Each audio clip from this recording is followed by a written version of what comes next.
the 105th day of Ukrainian resistance. Here is media sent to Ukraine. The Russian-Finnish war, more known as the Winter War, also lasted for about 100 days. And since Finland was not assisted, you know what the result was. But our country is being helped with weapons and with sanctions. So let's speak about sanctions and about the post-war recovery of the country. We will speak to our special guest, Pavlo Sheremeta, an economist, an outstanding expert, the former Minister of Economic Development and Trade, and he doesn't need to be introduced any longer. So please tell us about the sanctions, the way they work, and whether they are sufficient to stop Russia.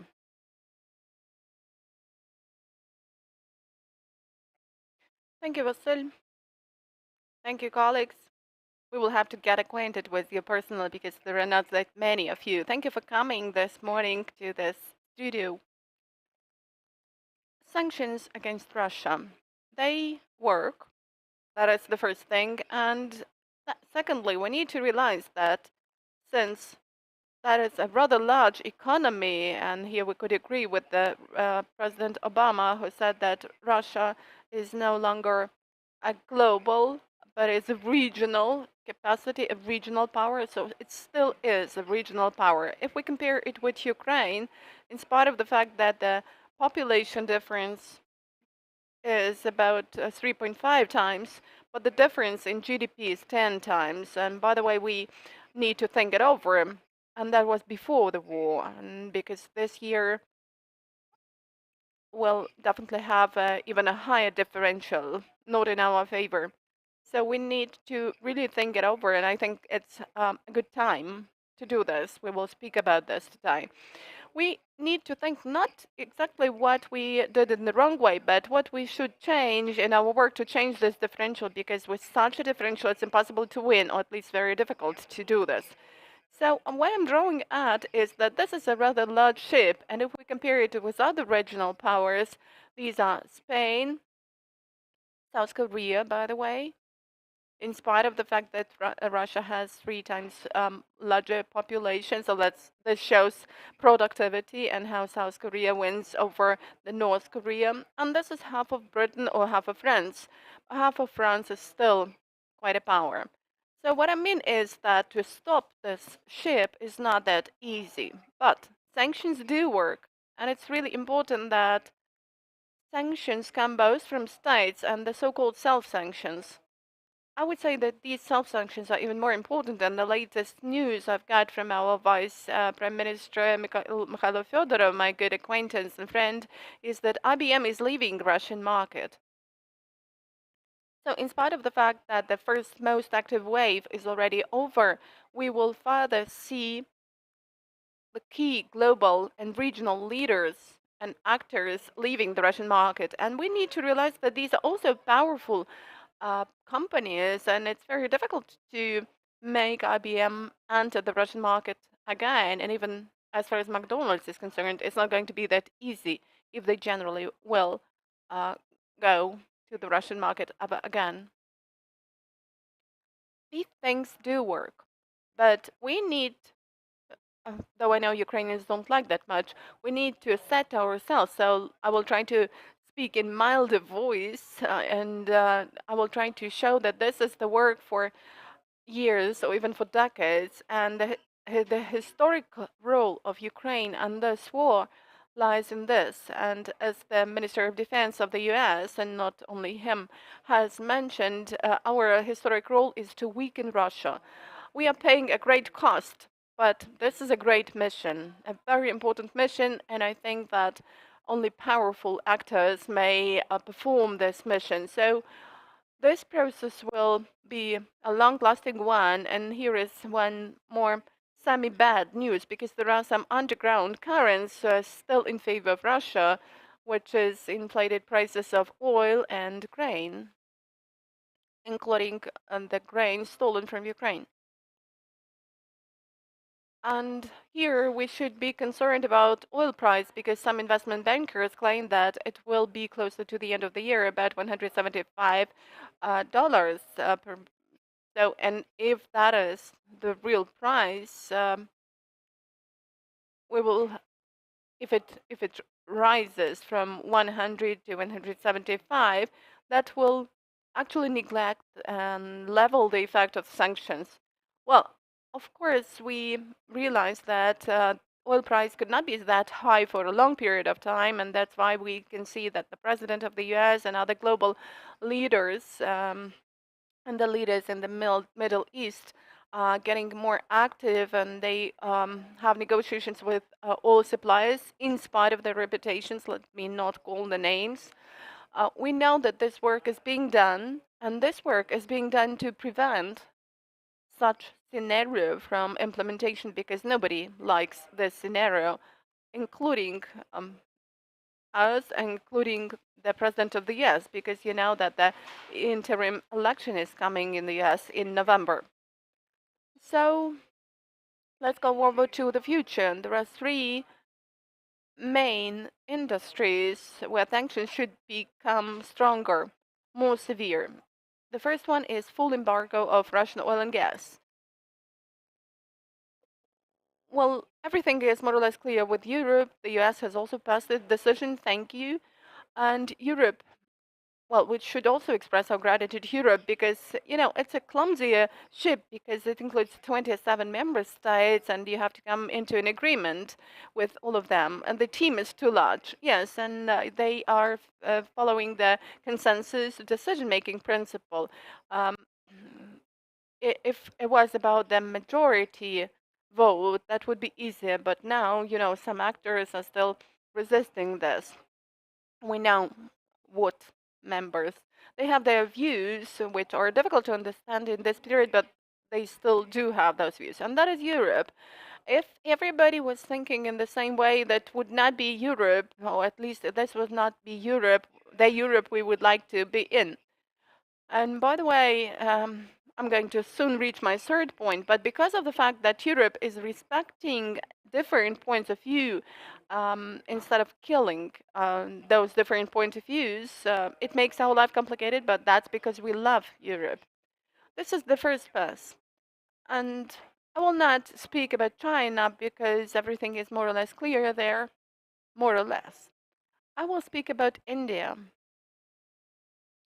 Several days ago, um, a piece of news came that India is increasing the amounts of oil purchased. So we have to work with India, and India is invited to different forum to somehow take this largest democracy in the world to the democratic camp. But we also need to realize that when black gold is sold at a great discount, there is a great temptation to buy it. And we need to realize that it's difficult for Russia to sell its oil without any discount. Transfer companies don't want to have anything to do with Russia. Ports are not willing to have anything to do with it. Insurance companies don't. Um, so the discounts can affect the situation. So the first one is full embargo. The second thing, and if you want to go into detail, we'll discuss about this first point. So the second point is full disconnection of the financial system of Russia from SWIFT, because 7 banks plus Bank have been disconnected, and this is by far not the full system. There is a lot of work ahead, and the financial system of Russia should be isolated from the world. In fact, Russia has already entered it's the default situation, not only because of this, but also because of this. And the third point is that we should start the legal proceedings related to nationalization of Russian state and privately owned assets that are now frozen. And I must tell you, my dear Ukrainians, that this is going to be a very complicated process, and we cannot hope for all amounts to be paid. I mean, 300 billion dollars of Russian state assets have been frozen. Europe is already now claiming, by the way, this is the same Europe in which we love another principle, respect for private property. So Europe is already claiming that this is going to be a tedious procedure. in the US, they already have another interest because they realize that too drastic actions in this respect will lead to the situation when other wealthy players, sovereigns, I mean states, um, will not be willing to keep the money in dollars. And this would be a bad piece of news, not even for the US, but for us, because we keep considerable amounts of money, of savings in dollars. And when the world turns to yuan, because there is no alternative, Europe is also in question, then Ukrainians will have to exchange dollars for yuan. Of course, I'm joking for now. But we need to realize why the US is going to be rather cautious in this respect, not to destroy the financial world order in which the US is playing the dominating role, absolutely dominating role. So to conclude, we may say that sanctions do work, but it's a long procedure. We need embargo, uh, oil embargo. We also need financial isolation, in particular disconnection of the whole Russian financial system from SWIFT plus other sanctions. And also we need to launch legal proceedings related to nationalization and then transfer of frozen assets to Ukraine. I mean, state-owned and privately owned frozen assets of Russia. So if this is a tedious and long procedure, so here is my first question. How do we build economy now? What should a Ukrainian military economy be like? And getting back to the gap between our GDP and our power, so how do we make it for our recovery plan to kind of liquidate this gap, for us to become the economy of recovery and not the economy of something else, of rebuilding? Let me start with your first question, because we can speak about short-term immediacy. We cannot speak about ordinary economy now, which is already the answer, by the way, to your second question. We cannot speak about any ordinary economy in the war times. It's difficult for me, and our MPs also claim that you cannot speak about economy in the war times. So let's speak about military economy, first of all.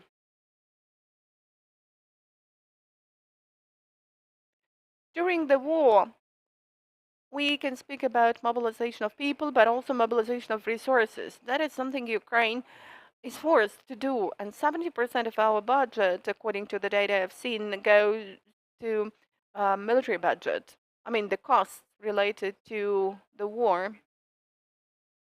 to the army. Therefore, any assistance from the inside or from the outside for funding those costs will be an asset for us.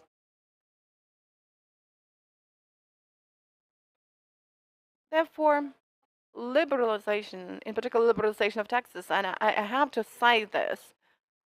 So this is difficult for me to say this, but it's not the time.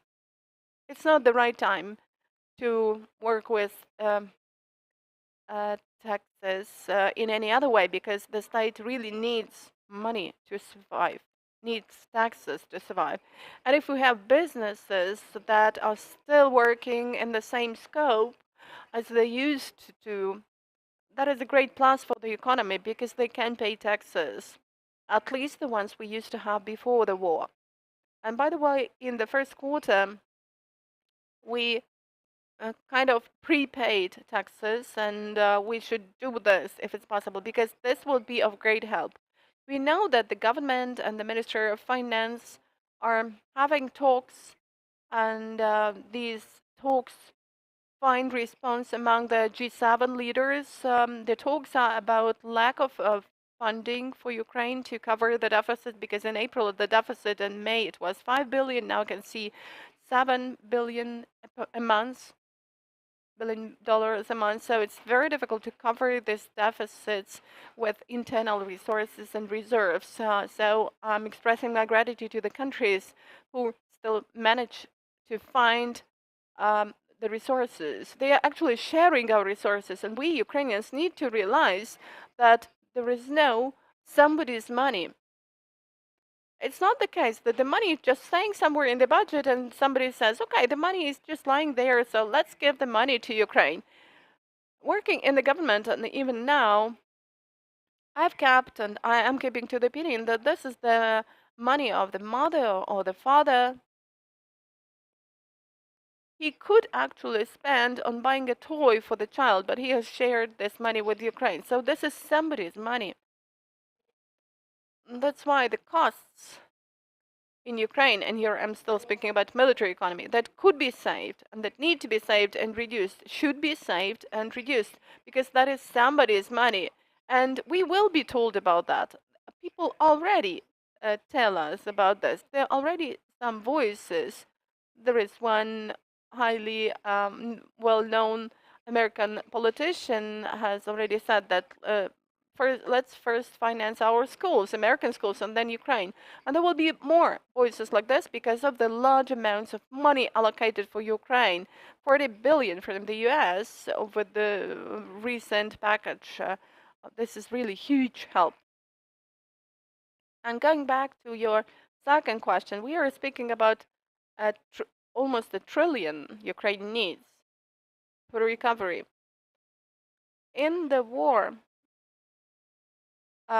we can hear some skeptical ideas even about 40 billion. So Ukrainians, we need to make conclusions. We cannot wait. But the European Union spent 600 billion euros to save Greece. So that was direct money, and there was deficit covering, debt covering. Well, we need to check this amount, by the way. What do you mean by saving or rescuing Greece? That was giving the credits back to German banks. And we need to realize that Greece had a fall by 17%, if I'm not mistaken. And actually, it was Germany that had led to that situation in its appearance. So now, when we claim that Germany, please do accept this decision which we need on embargo, and they claim, well, but we will have minus 2%. But you actually introduced decisions that led to Greece having minus 17, minus 20%. So if you have even minus 5, well, that is a problem for such an economy. It's really bad for a German economy, but that is just a small fee. If we can reach stopping of the aggressor and even moving this aggressor a little bit backwards. Let's get back to your second question because it is the key one and I would like to focus on it. And probably to conclude with it. And if there are some specific questions, I will also try to answer them. Why has it happened so that our population is 3 times larger and GDP is 10 times larger? It could be about oil, yes, but it's not the key factor. And the main factor is productivity, efficiency. Our efficiency used to be lower, even before the war. Economic efficiency, economic productivity, because it seems to us that military efficiency is higher, and this proves that we can be efficient, productive. Their stuff of the army and their equipment is much worse, but the results are quite good, taking into account this ratio. So we can be efficient, and we could probably take the sample of the Ukrainian army to follow. And it all starts with the following. We need to start with the state, though I don't start with the state. I start with the private citizen, individual. But let's start with the state. The state should remove all the barriers for the development of business because any extra registration, extra documents, any extra talks with law enforcement agencies to tax inspections, extra explanations as to why you need to do something, it stands for the loss of productivity and efficiency because the world is working at that time. I will not speak about our eastern neighbor because we don't need to catch up with it. We need to catch up with Poland, Germany, and their efficiency is even much higher. And then comes this is the hygiene step, and this refers to cities. I've been working and I keep working with Lviv authorities. And they are already asking the second question, how we could not just remove the barriers, but how could we help business become more efficient, more productive. Let's try and allocate land plots and connect electricity, water, make roads, because that is what the city authorities should do in any place. And I'm happy when I see how cities, in particular in Western Ukraine and in Central Ukraine, start competing with each other for better conditions for amenities, because that is already talk about improvement of efficiency. One of my colleagues used to say, while I was having coffee in Lviv, all my documents were prepared in Vinnytsia, and it's also about efficiency. Lviv is doing a lot of other great things, and it has involved and attracted a number of other enterprises, great and larger enterprises. But that is an example of improving efficiency. You need to remove the barriers, and where the decision depends on national authority should be quicker with decision making. And when I see in Facebook those posts of mayors, do come to our city. Here is my phone number. I will settle all the issues. I would also like to see the signature of the tax inspection officers, because the mayor is one thing, but when problems come with the tax inspection, the mayor says that, well, tax inspection is not subordinated to our authorities. So the whole country needs this business promotion mode, because otherwise we will not win either in a military manner or economically. And now let's go over to the bottom level, to sole proprietors, to citizens. Every legal entity or private entrepreneur should also ask themselves the question.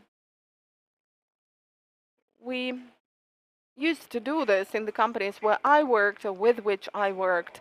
So what we did was we make some comparison with Poland, Germany, the Netherlands, and we have a look at their efficiency, how many people, how much they earn, how many people we have, and what our earnings are. Well, what about the prices? Our prices are lower. Our salaries are lower. Salaries are low because efficiency is lower, and that is a proven fact. I'm not just speaking these things from my mind. That is a proven fact. That is an axiom. You don't even need to prove it. And as far as salaries are concerned, because this really refers to the state, people often claim the state doesn't pay a lot, but that's not true. Because the first thing affecting salaries is education of people.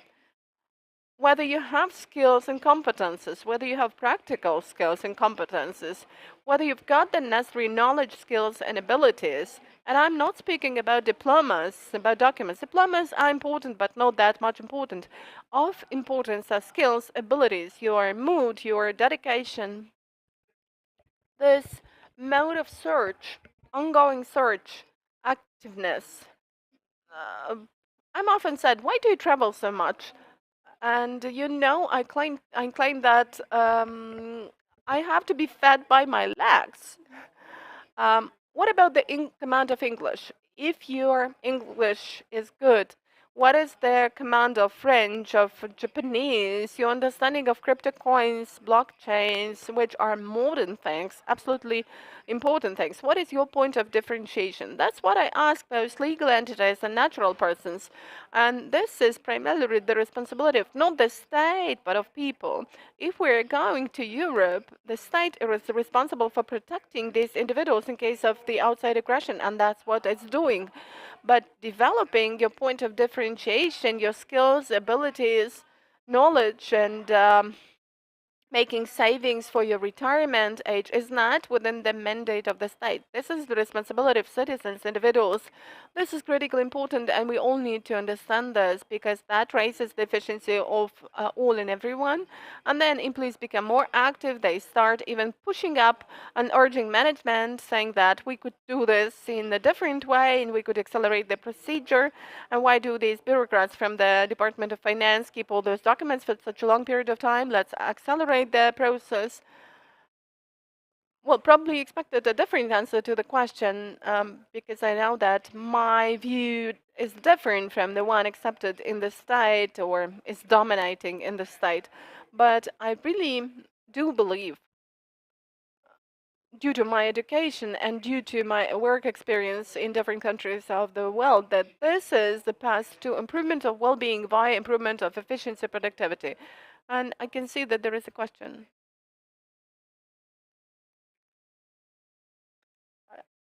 I understand Ukrainian. I'm just a representative media.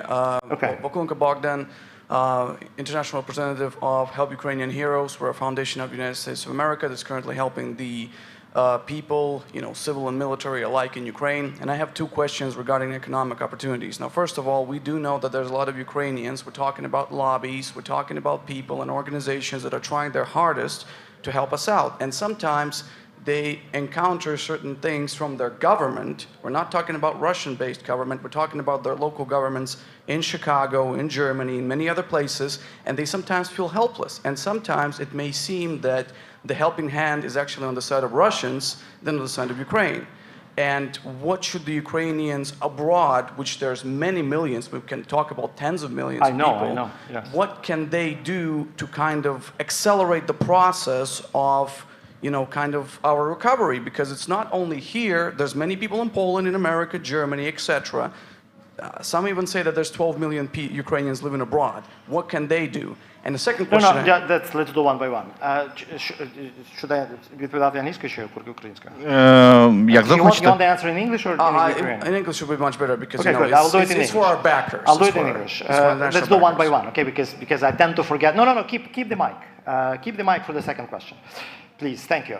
Sorry. No, look, well, first of all, big, profound thank you for all Ukrainian organizations and Ukrainians in Ukraine and abroad that do a lot to help Ukraine at the moment. They do a lot. We know this. That's extraordinary effort.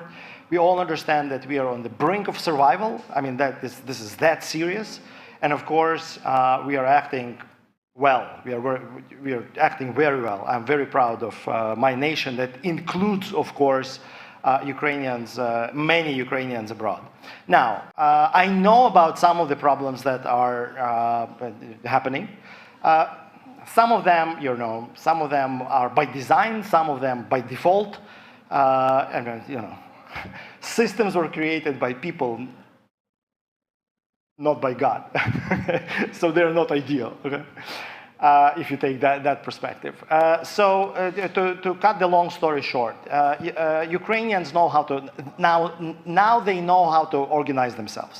So basically, it's about, we call it the coalition for change, the coalition for decision. They need to pull the necessary strings, and there are many necessary strings. So they know what to do. There are influences with their national governments. Like, for example, in the US, there would be Congress people, senators from this particular state, from this particular constituencies. Most of them, 95%, are with Ukraine solidly, and they do have a role. They play a role. They can press the government and the government bodies, to move faster. In other countries with the proportional system, that works slightly differently. But still, I see the solution in organization, in creating coalitions. By the way, contacting Ukraine too, because the Ministry of Foreign Affairs in Ukraine has an influence onto the counterparts, the ministries of foreign affairs of other countries. I met with Minister Kuleba. I actually saw how it works, and I saw how he works, and his team works. And that's, by the way, that's beautiful, the way they do it. Still, it does not guarantee an immediate solution, but if you pool all of these networks and resources, you move forward. What's your second question?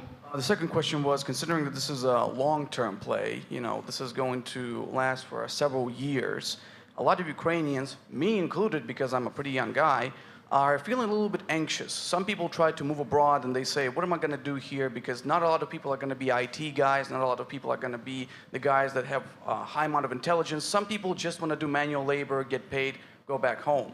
Now, considering that it is a global effort to keep our country afloat, as you said, we had $5 billion in deficit, now we have 7, maybe we'll have 10 by the end of the summer, hopefully that's going to be less. What would be an economical solution? Because there's courses, there's online courses, there's a lot of people that work on outsource, but generally speaking, Ukrainian population is quite old. I'm sorry for stating that. We have a median age of 42 in our country.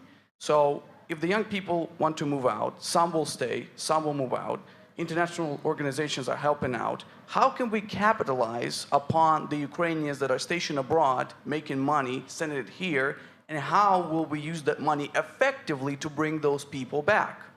Thank you. Thank you. Yeah, beautiful question. By the way, are we still on time? Everything is fine? Okay. Let me start with the letter and how to keep them, how to keep them, and then how to keep the money. My answer, and that relates to your second question regarding the future of Ukraine, is economic freedom, more economic freedom. By the way, we are behind. We have to, that's the fact, unfortunately. And this is why, this is one of the reasons Ukraine was slow even in bounce back after pandemic. The countries that are economically free, they had basically 6 to 10% growth in 21. Ukraine had 3% growth in 21. One of the reasons that we see is that it's just not enough entrepreneurial activities, not enough opportunities, because not enough of economic freedom, and that's the fact which is proven by international organizations. When they compare conditions in Ukraine and other countries, they basically say that Ukraine has the work to do. Okay, so Ukraine has the work to do, and the more opportunities will be here in Ukraine, the fewer tax people will be, sitting over this Ukrainian who is doing the code or doing manually the work that you mentioned, the better it would be. By the way, that costs money. I mean, the tax person costs money, so we need to pay him. So the fewer of them, the better, okay?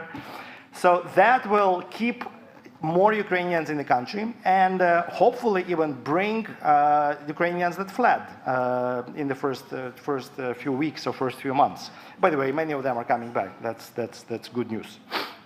I brought my grandmother day before yesterday, so I did it personally. Just let me finish. I need a few more sentences. Now, for those people that are still leaving because they think they will be more productive elsewhere, I am not a preacher, in the cathedral. I have no right to do the sermon, for them. If they do it because they are responsible for their productivity, this is what I just preached, by the way. Okay? This is one life, and again, I cannot blame them. Now, what is their Ukrainian conscience telling them about supporting Ukraine? That's really their private business. I hope, with the situation that we have, and even the successes that we have, and even the pride that we have, we all, and them too, do everything that we can to support the country. I mean, so that would be my answer. And you wanted to have the follow-up? No, it's not the follow-up. I just wanted to thank you so much for giving some of your time. Thank you. I think we did some overtime, but the last thing, can you give us, all of us, some kind of a personal motto, some kind of let's say, motivation that you have? Like, what kind of a saying do you use in situations like that? Let me go to Vasyl. I will finish with that, okay? That's a good question too. I will finish with that. I do have a motto. Vasyl, може ваше є запитання? Та ні. Maybe Vasyl also has some questions. No, do we still have any questions? Yes, we do. Єлизавета Поробцова, Перший Західний. So the question is about evasion of sanctions. So what could impede this process? For example, the countries where the authorities are Russia-controlled, could the products that are now eligible to sanctions be supplied to Russia? Or, well, in other words, are there any things that are not in our favor, and what could this be like? Well, what this could be like, first of all, this is topic for a different talk with all the details, and you need to give some facts and evidence here. That is true that there are things like that, and they will still be there. But critically important here is the fact that in the civilized and democratic world, there is now the atmosphere in which, when you do this, you feel a kind of an outcast. You feel like a pariah. This is the English word. Nobody wants to greet you, to shake hands with you. And that is the atmosphere in this country. And corruption should be eradicated. The corruption officers who will even think that they could take a bribe need to realize that this is all about human blood in large amounts. It's not just shaming. I'm lost for words to describe what could this be like, but that's really important. This mood is important. I know a lot of things about this, and unfortunately, we didn't manage to create this mood in 2014 after the Maidan, and this is the reason for a lot of our troubles and problems afterwards. The people who kept doing such things didn't have this sense, this feeling of hatred for themselves, lack of perception of themselves. No, they were shaking hands with, and I was always frustrated about this. I always saw that some old politicians in Ukraine are just kissing each other, hugging each other. But this is the German, the French tradition, the European. Men? Are you talking about men? I'm not sure about this.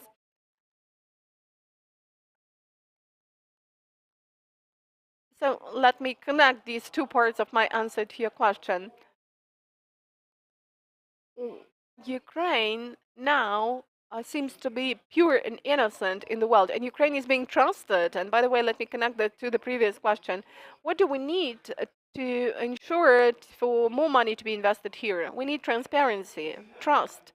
While we are building trust with the world supporting us, we need to maintain this level of trust. We need to keep working with the countries that are rather skeptical, and there are some countries which are just Russia's satellites, and they are not that much influential. And I think that this channel will never be stopped, but it doesn't really matter that much. Even in the UN, when 141 countries are in favor and 5 countries vote against, it's just a matter of interest to find out the names of those countries. And these countries are necessary to be known for us to understand what is the range of countries supporting our Russian neighbor. So instead of the briefing, we have had a small lecture on economy. We have spoken about the self-organizing capacity of Ukrainians, which is a fantastic ability. We have spoken about how people could be taken back from abroad. A very exhaustive answer. And here is about my motto, right?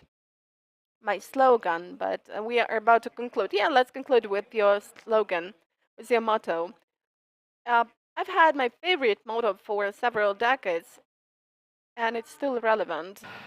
Almost 10 years. It's still my favorite, and it's still very relevant today. And it is. And it says, expect nothing, blame nobody, do something. Нічого не очікуй, нікого не звинувачуй, щось зроби. Дякую вам, Василю, дякую за запрошення. Thank you, and thank you, Vasyl, for the invitation, and see you. Thanks a lot.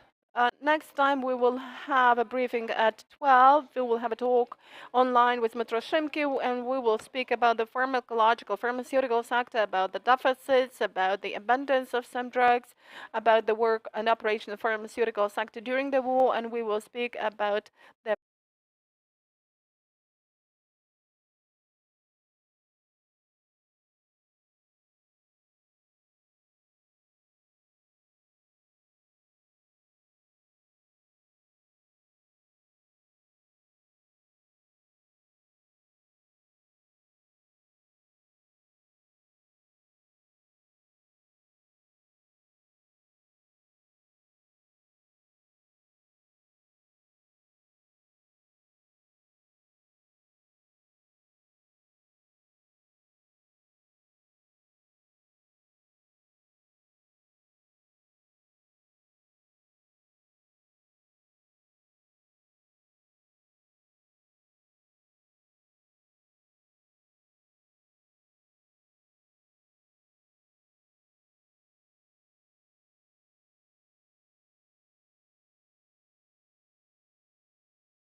Триває 105-й день українського So here is the 105th day of Ukrainian resistance, Ukraine Media Center. We start our next briefing, and online we have Dmytro Shymkiv, head of the board of directors of the pharmaceutical company Darnitsa Group.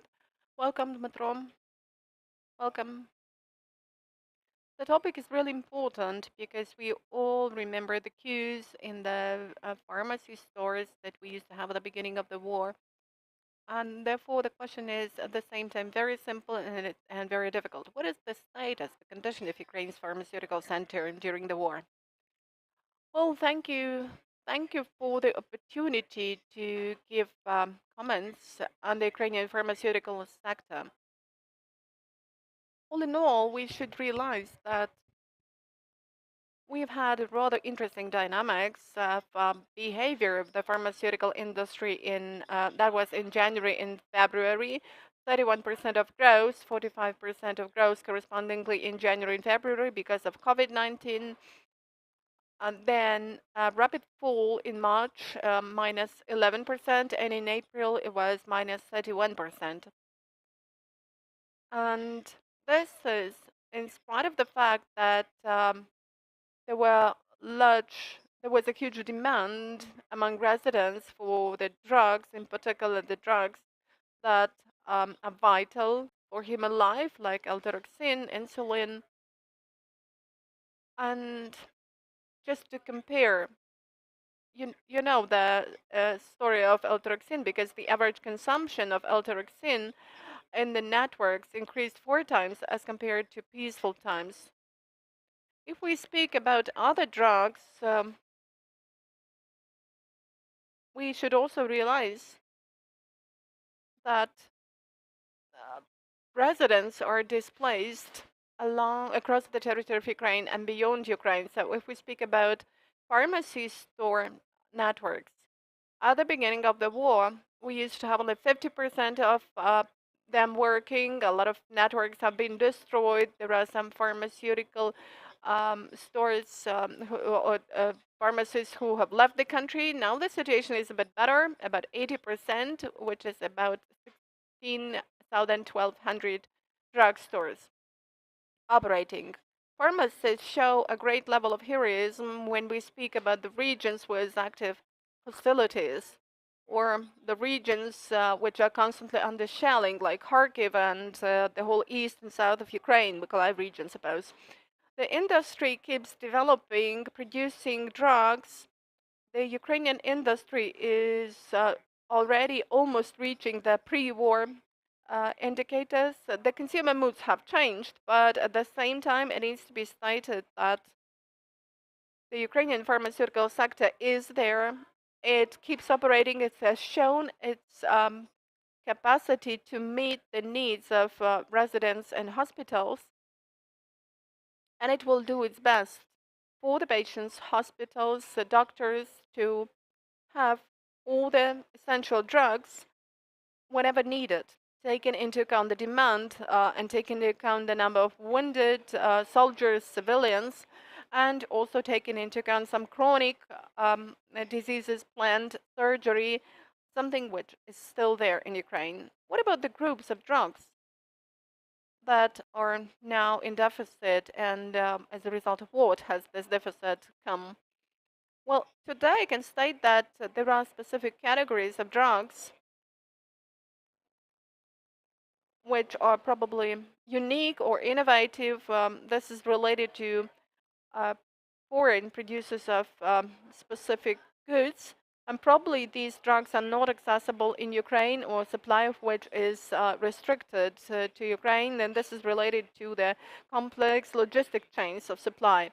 The drugs produced by Ukrainian companies, as well as cases when some foreign goods are banned for production, Ukrainian pharmaceutical sector is capable of meeting all the needs and closing all the gaps to meet the needs of Ukrainian population. That's why we cannot speak about any specific category of drugs that are in deficit now. We don't see this deficit, and just recently we have had the conference of pharmacy store networks with producers and the Ministry of Health present there, distributors present there. They discussed a lot of issues related to logistics, the costs of the pricing policy, but the issue of shortage of any category of drugs was not under discussion. And has this situation been affected by disconnection of any turnover with Russia or Belarus? No, absolutely not. And what about the problem with certification of drugs coming from Europe? Has this process become more improved? Well, you know, the Ministry of Health has proven to be a very dynamic and flexible organization, unlike or contrary to our idea of red tape there. Instead, we can see efficient coordination, quick decision-making process, quick response, quick cooperation with all the market, provision of support to the market, which is also a very important element, in particular in the first months of the war, when there was the crisis of payment, the crisis of trust. But the Ministry of Health became the moderator, trying to regulate the relations between distributors, producers, and networks. And they managed to do this, which is a great merit, a great achievement of the Ministry of Health. And the fact that the high demand and sudden shortages or restrictions that were in place have been liquidated also proves this. Drugs that are in demand are supplied to Ukraine. The ministry keeps the permanent registry of drugs needed by Ukrainian consumers, by Ukrainian doctors. Therefore, this is communicated to our international partners at international meetings. So getting back to your question, I would like to point it out that the speed of registration of European drugs, let me comment upon a specific situation we have just recently had. There was an order allowing to quickly register drugs produced in Europe, but there was the discriminatory norm applied to Ukrainian producers. And the example here is Darnitsa, because together with the Ministry of Health and the Ministry of the National Council of Security and Defense, we produced Karyadit. This is a drug to be used in case of nuclear or radiation threat. It was to be produced very quickly, get registered very quickly, and the Ministry of Health was actively involved in this process of acceleration. They changed the order and they attached Ukrainian producers and made the registration process in Ukraine quicker. So I don't see any restrictions, any limitations for either foreign producers or Ukrainian producers, but we need to mention the law 7313 that has just recently been passed. And this law primarily puts into question the activity of the companies that keep working in Russia. Thanks a lot. Let's hope that we will never need drugs against nuclear threat. Definitely not, but we need to have them. But the question is, how has the pharmaceutical sector changed, taking into account the needs of the army? Because the army is definitely ordering larger amounts of specific categories of drugs, because a lot of men are in the front lines. And what has changed in this respect? Well, let me tell a couple of nuances here. If we speak about consumption, definitely these are infusion and ampule solutions. Ampule production has increased by 21 times, 21% as compared to the pre-war times.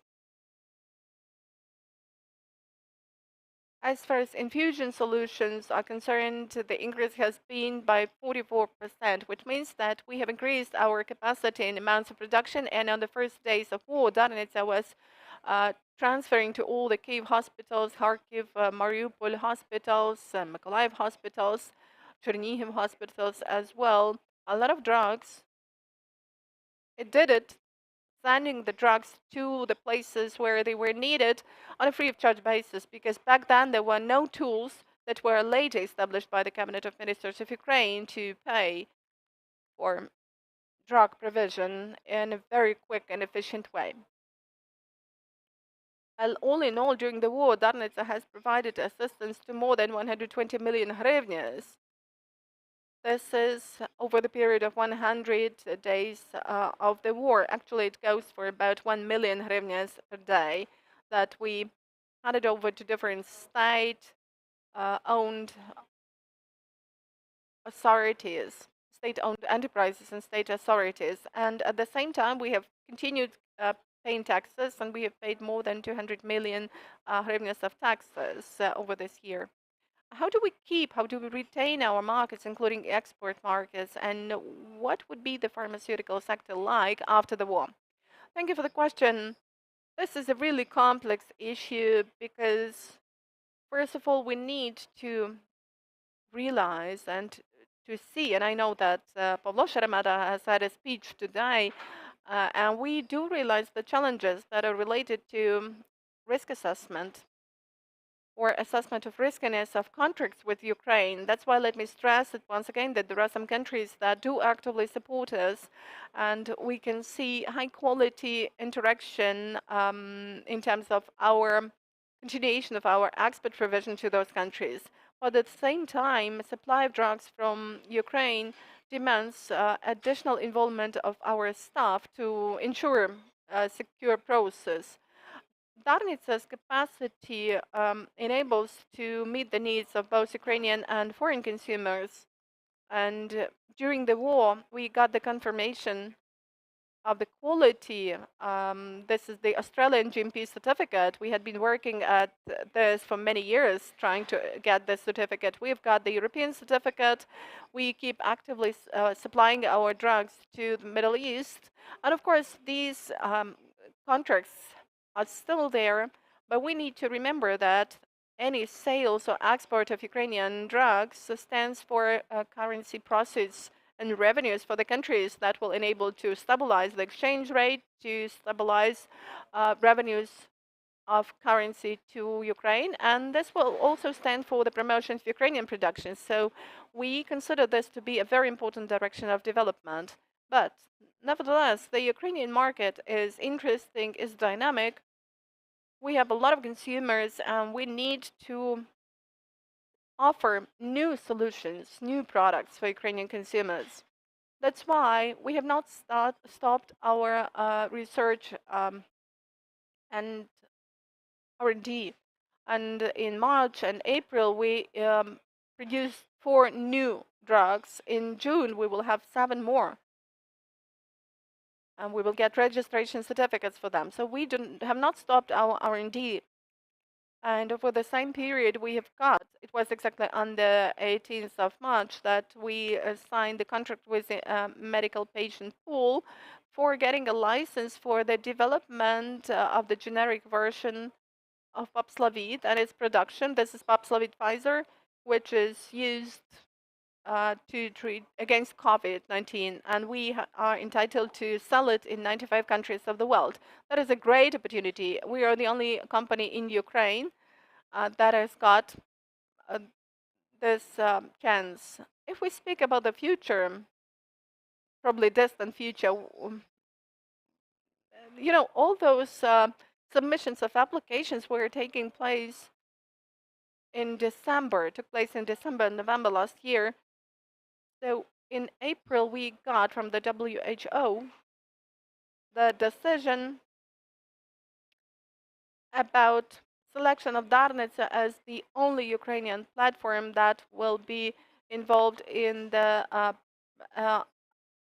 RNA products, which is not only about vaccines, but the drugs of the future, advanced technologies that will enable us to make advanced technologies closer to consumers, primarily Ukrainian consumers. I do believe that after the war, Ukraine will become a hub for Eastern Europe, for the Middle East region, and not just a supply of food and processed food, but we will also be, and we already now largely are, a huge hub for medical products supply because, first of all, we do have capacities, we do have staff, and we do have the understanding of where the world is moving and what advanced technologies could be used. And our vision of the future is positive. But of course, now the most important thing is victory and the health of our patients, our military men, and our hospital doctors. Thank you, Dmytro Shymkiv, chair of the board of directors of Darnitsa Group Pharma company, with a rather positive and optimistic scenario of the development of our pharmaceutical sector. Our next briefing will start in a couple of minutes. We will have Mstyslav Banik, head of Electronic Services Development with the Ministry of Digital Transformation. We will speak about DIA application, a cyber war, and about assistance for Ukrainian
Триває 105-й день українського.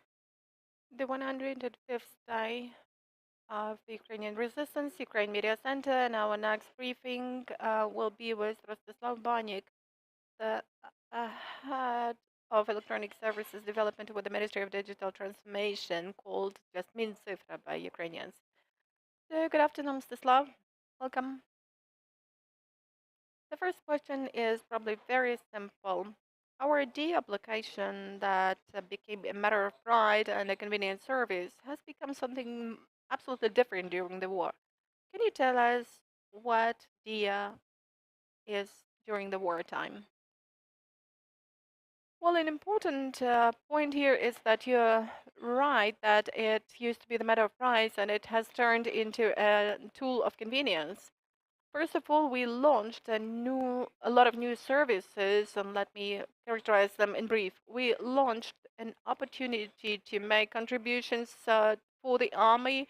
At first, this was the Povernes Живим donation, then United 24. Also, it is an opportunity to get an e-document because a lot of people who've been displaced and who have moved abroad because of the war or have just left other regions of Ukraine have faced the problem that they could probably leave their documents at home, or the documents were left there.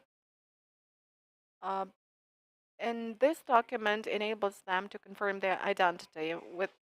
And of course, we also launched TV and radio, and we all remember those awful videos of Russians trying to fire at our antennas.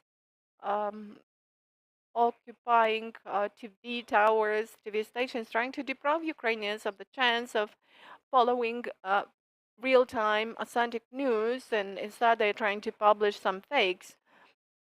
So we could also watch this in the So just a small technical problem. Let's try to reconnect our speaker.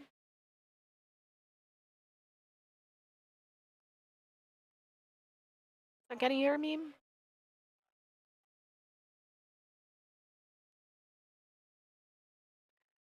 So connection seems to be back.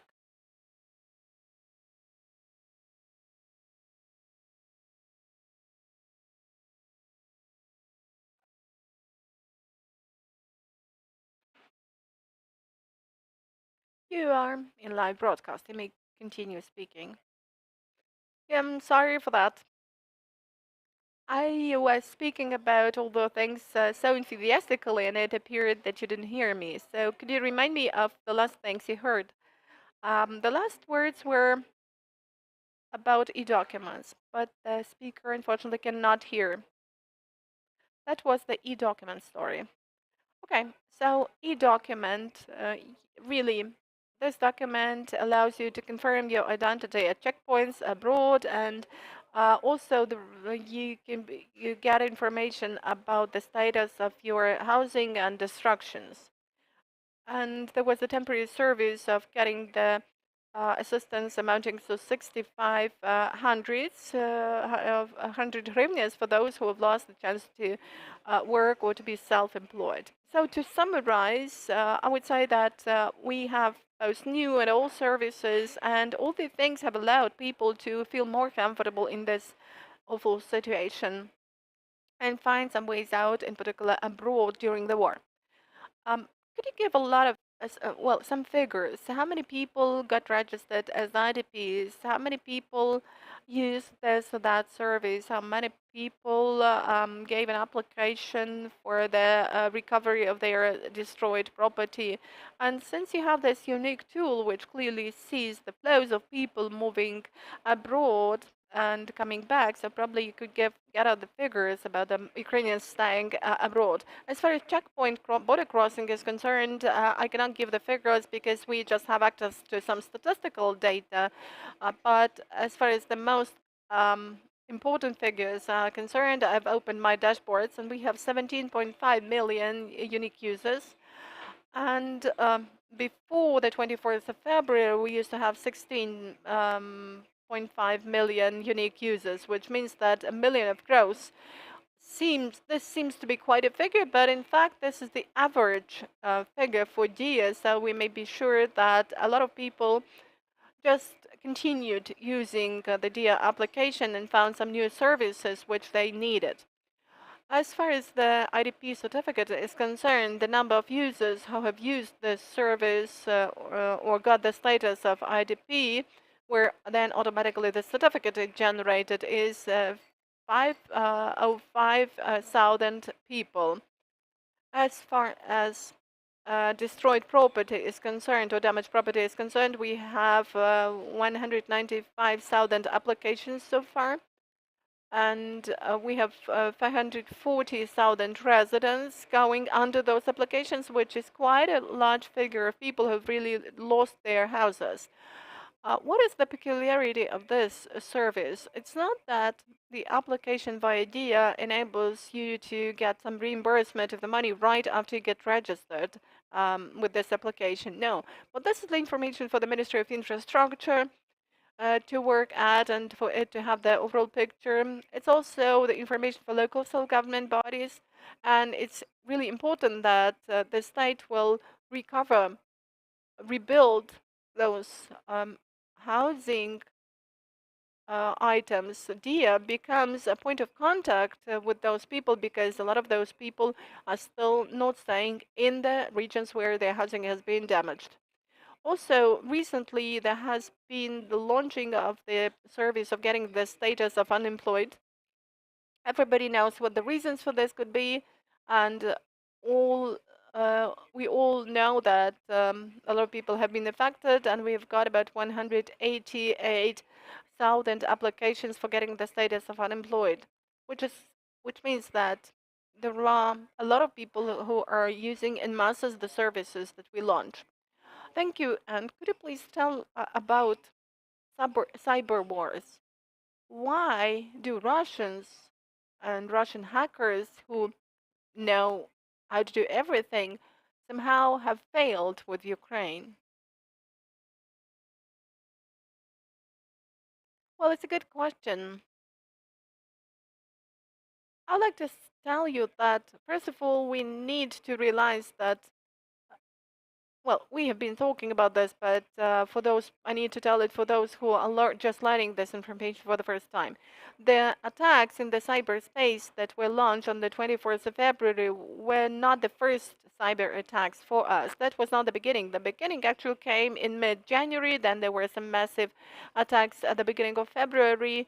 And the DIA application, in fact, is constantly under attack, different sorts of attacks. And when I'm asked how many attacks we have faced, it's easier for me to probably mention the days when we don't have any cyber attacks. What I'm drawing at,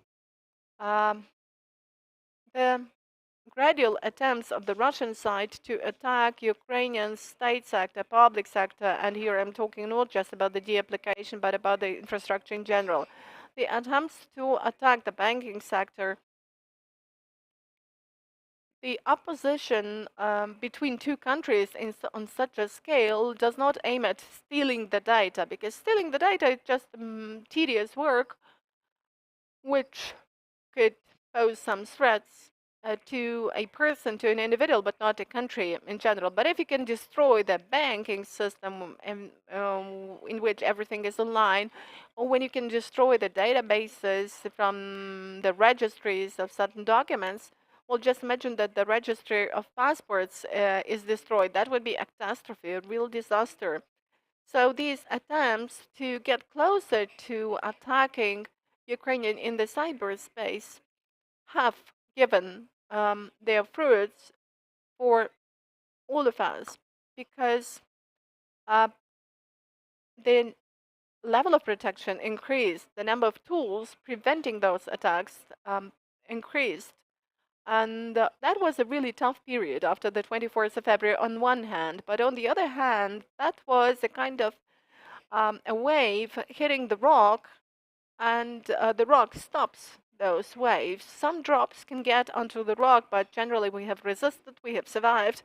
But of course, to ensure additional safety, both state registries were disconnected, and some other documents of registries were disconnected for Russians not to be able to um, find um, some key to them and some hidden way to penetrate into the databases.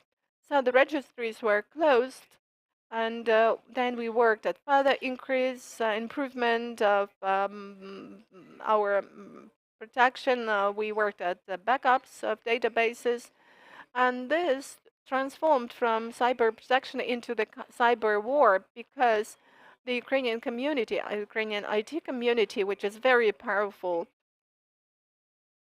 let alone security service units, have united into this great volunteering movement, including about 300,000 people who are attacking various resources of Russians in response. These are TV channels, banks, and the delivery services and state services, state sites. And, to get into a state service of Russians when Russians um, changed as the sites of some minor or rural communities in Ukraine, well, you see that we are doing much more than they do in response. How true is it that Russians have become hostages of their world outlook and their system, where they have the state, the bodies, everything is centralized through hackers, and they have uh, been faced by Ukraine with no centralized level, but cooperation of all volunteers? Well, I would agree with you. Besides centralized control, well, we could speak about a more general problem. One of the largest problems of the Russian army is not even the outdated equipment, outdated weapons, but the main problem is that only their top officers make pass decisions, while all the others are just performing their orders. And this refers to all the other fields of activity. All people are different, and all those Maidans of dignity, all those revolutions exemplify this in a very good way. We also need to understand that for all of us, this is a war of every single citizen. And it's not just the army of the war of the army. We're all doing whatever we can. Somebody gives money to the armed forces. Somebody informs about their movement of the enemy's equipment.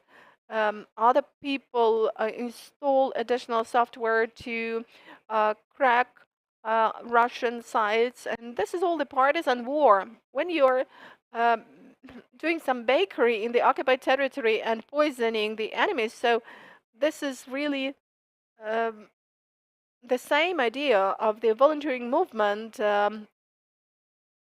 joining the army. This is one and the same thing. And this is a huge, a great example when everybody gets united.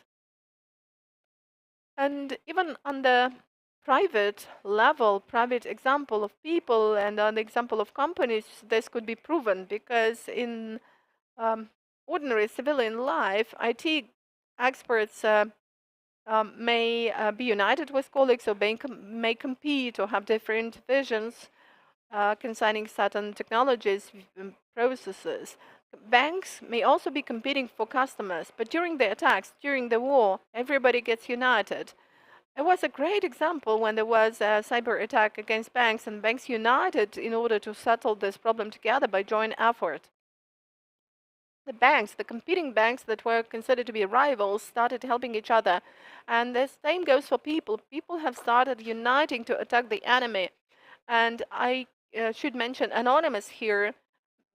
Anonymous is not coordinated by the Ministry of Digital Transformation, by the Army of Ukraine, but they choose at their own discretion their objectives for attacks. But that is the first example when the hacker group, when the hacker community has announced a war on whole country. And really, the attacks of the anonymous group are really of large scale. Thank you. Thanks a lot. We can see that this made not only Russians but our Western partners frustrated. And what about today's cooperation between the Ministry of Digital Transformation and our Western partners? This is going to be the last question. Well, let me speak here not about cyberspace, but about other directions, internal directions, and we also have the NATO cyber direction. But the most important thing is that our main goal is to take care of people. And luckily, a lot of communications with other countries that we used to have before the war, before the invasion of the 21st of February, to be more specific, enabled their law enforcement bodies and their border guard services in the EU and beyond the EU to know that people from Ukraine are coming with the D application. They were ready for that, and this is a great example. And then, of course, we started developing this direction. We've got communications with other states, and since everybody in Ukraine has got accustomed to the D application. And this exists for scanning some documents for the European banks to ask for the copy of your passport. So all the services related to digital documents, in spite of the fact that Europe is only beginning to develop digital documents, documents of Ukrainians can already be accepted there. And we are urging Europeans and European companies not just to leave the Russian market, but to help us with different directions. Starting with contributions to United 24 and ending up with support of our products. Thanks a lot. This is Mstyslav Banik, Head of Electronic Services Development with the Ministry of Digital Transformation, or just Minцifra. And our next briefing is going to take place at 3 p.m. with Vasyl Bodnar, Ambassador Extraordinary and Plenipotentiary of Ukraine to the Republic of Turkey. Highly important.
105th day of Ukrainian resistance, Ukraine Media Center, and our next guest, Vasyl Bodnar, the Ambassador Extraordinary and Plenipotentiary of Ukraine to Turkey. Good afternoon. Good afternoon, Vasyl. And let's just get down to the point. There has been a meeting of Mevlut Çavuşoğlu, the Minister of Foreign Affairs of Turkey, and his Russian colleague Sergei Lavrov. What do we Ukrainians need to know and to realize on the basis of this meeting and its results?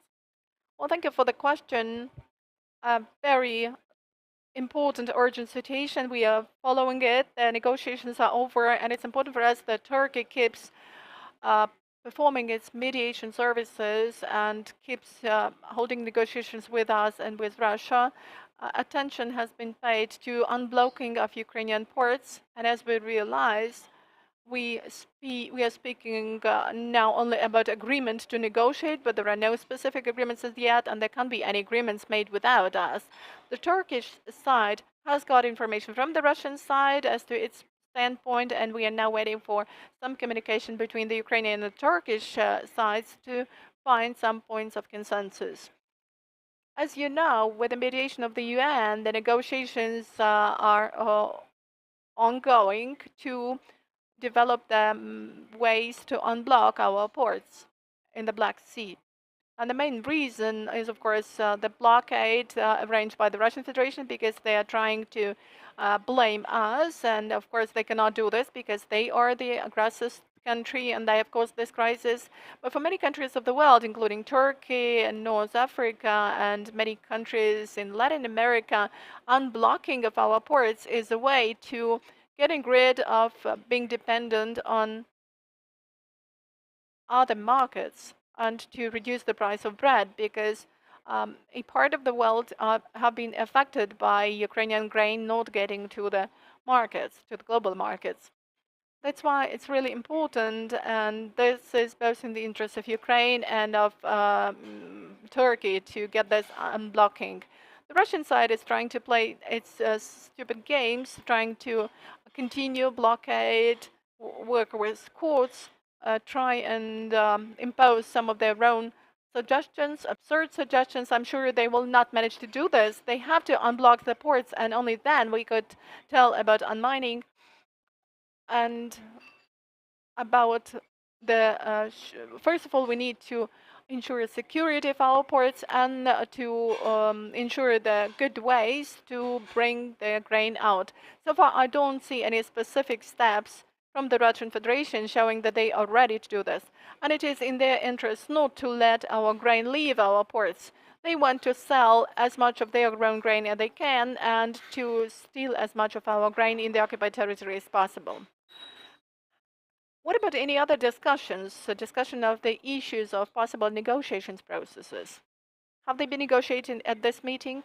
You know that Turkey is the only country of the world that has managed to set two sides of the conflict, the aggressor and the victim Ukraine, to the table of negotiations.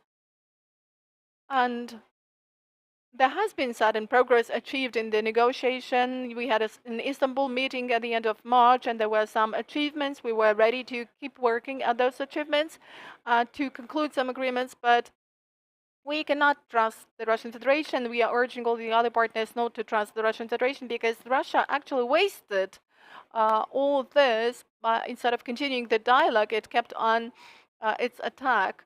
Now Turkey is still trying to help with the negotiations. They are providing the platforms. They are ready to provide some more platforms for negotiations. And today's meeting aimed to find some points of contact for the negotiations to continue.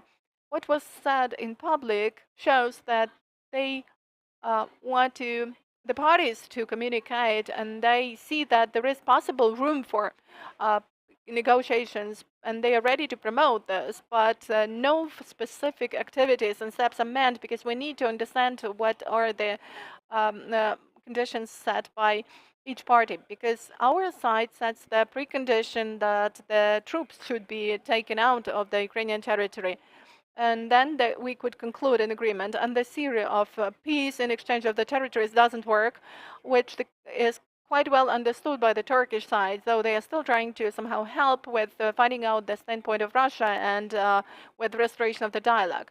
Probably you have also seen in media that negotiations about Syria, in Libya, and Northern Caucasus have also been subject to these negotiations because the points of interaction and conflict between Turkey and Russia.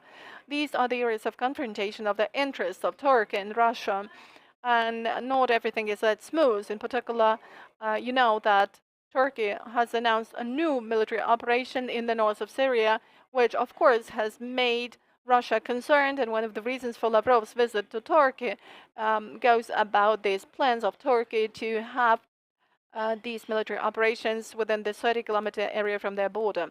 What about the general characteristics of the standpoint of Turkey and the Turkish people? What is their attitude to the war? It is pro-Ukrainian. Definitely, with some specific elements, this is not 100% the way we would like to see. Turkey has its own interests. It's a great regional power that is also trying to keep to its own standpoint and follow its own interests. We can see this in terms of regional safety and NATO. But definitely, both the government of Turkey and the Turkish people are on our side. First of all, they do understand how unjust the war is. There have been polls, and 78% consider this war unjust, the one violating our sovereignty, being a brutal war of invasion, and having such classical Muslim values. The Turkish society is always in favor on the side of the one who is a victim. Um, this is both in terms of practical support and psychological assistance. And we have seen lots of Turkish assistance because our embassy for about a month and a half was getting a lot of assistance, humanitarian assistance from Turkey, from Turkish people. They just took their own watches, their own golden items to buy some drugs, to buy some food for Ukrainians. And most people already know what glory to Ukraine means, what Slava Ukraini means, and most of them show their solidarity in social media. Of course, there are some sensitive points, and we need to understand what these points are, not to run into certain conflicts. For example, the most sensitive element is the element of criticism. If we want to criticize Turkey for certain actions, for example, for having a dialogue with Russia or still having some cooperation with Russia or tourists, we need to realize that our arguments will not work here in spite of the war. The moods in Turkey are anti-Western moods, and they have been there for the last decades. For us, it is manifested in the explanation of the reasons of the war, because a lot of Turkish respondents think that the war resulted from NATO and the US. I mean, that the reason for the war was NATO. Of course, this has nothing to do with us. It's not does not refer to Ukrainian foreign policy, but it shows the spectacles and the prisms through which the Turkish society is looking at the events, in particular events in Ukraine, the war in Ukraine, and let alone that everybody knows what is flying in our sky, and well, one of the symbols of our victory is Bayraktar. And what is Bayraktar for Turkey? And maybe if you could tell a couple of more words about cooperation of Ukraine and Turkey in terms of the military defense complex. Well, I know a lot, but I will not tell you anything. This is confidential information. The only thing I can tell you is something that is really happening. Well, Bayraktar. Baykar Makina is the real title. A company headed by two brothers with the surname Bayraktar from the Black Sea region, from the same name inhabited settlement, and their father founded this company at some point of time, and they were dealing with drones, and now their product line includes Bayraktar, which Ukrainian army has. And we concluded contracts several years ago. That's why we had procurement for a certain period of time. The company has developed a very promising new two-engine drone, a man-flying object called a Pinji, which is a horse rider, and it has motor siege engines from Ukraine. Also, they are developing a promising drone fighter, which will also have the Ukrainian engine, and this is a very important story of our cooperation. There are some other achievements which are rather promising, and probably you also remember that before the war, on the 3rd of February, we signed an agreement on launching a Bayraktar production site in Ukraine. So we expect that the plant will be constructed and that those main flying objects will start being produced in our territory, which will mean closer cooperation and interaction. And here it is really important that Ukraine has some theoretical developments which could result in the components not just for drones but for a lot of other things. And this is one of the bases of, for our close cooperation. And probably last week you also saw some public communication saying that in response to collection of money by the Lithuanian society, the Lithuanian community, company Bayraktar Machina presented to Lithuania one unmanned flying object that will be one drone that will be given to the army of Ukraine, and the money um, will be given for humanitarian assistance. So this is a good manifestation of the attitude to Ukraine, because this is not only about some pure humanitarian aid, but also some complex flying objects. And the last question, what about Ukrainian refugees in Turkey? How many did they have and how many do they have now? What is the dynamics and what are the terms of their stay? Well, in fact, there are no Ukrainian refugees in Turkey. There are Ukrainian citizens there who have come as ordinary citizens, definitely fleeing from the war, but they have not got the status of refugee because they didn't want to register the documents for this, and mostly they just apply for the international protection certificate, some of them, and some of them for temporary residence permit. And mostly these are people who have high income, because you know in Turkey there are no legal grounds to provide assistance to refugees from Ukraine, and therefore these people mainly live there at their own cost. And the other point is that there is, well, as far as figures are concerned, about 165,000 Ukrainian citizens have gone to Turkey, and now about 55,000 are still staying in Turkey, mainly close to Antalya, Istanbul, and Ankara, and also in some other places where uh, they could find some relatives or some places of stay. We know that uh, Turkish citizens normally have large families, and mainly these are mothers and children who were evacuated from Ukraine. Also, some mothers who managed to fly to take a plane to Turkey or somehow to leave the country, and some of Crimean Tatars and Ossetians who also from the Crimea who also went there from the south of Ukraine.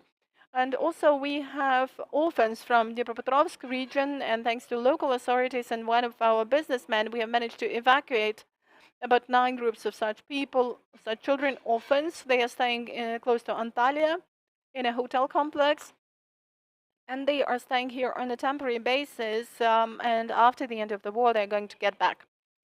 Also, citizens are moving, some are ready to go back, and we're also helping them with consular services, and we are trying to help them with flights. And the groups of children evacuated to Turkey were also provided with accompaniment by adults. And now we are also trying to support them with humanitarian aid. We have different educational events. And in Ankara, for example, they have organized a school, a 3-day school, where they have full-fledged classes. And it's rather difficult to establish a Ukrainian school. That's why it doesn't have the status of school, it has the status of courses. But anyway, it helps. And we also publish different books, have different events with Ukrainian students. And we are trying to work with the groups of students who cannot have their studies in Ukraine. And we are trying to help them study here for the meantime. So let's express our gratitude to the embassy for this highly important work you're doing. This is Vasyl Bodnar, Ambassador Extraordinary in Plenipotentiary of Ukraine to Turkey. We have been talking about important events, important news, in particular about the meeting of the Minister of Foreign Affairs of Turkey, Mevlut Çavuşoğlu, and Minister of Foreign Affairs of Russia, Sergei Lavrov. Our media center will continue its work.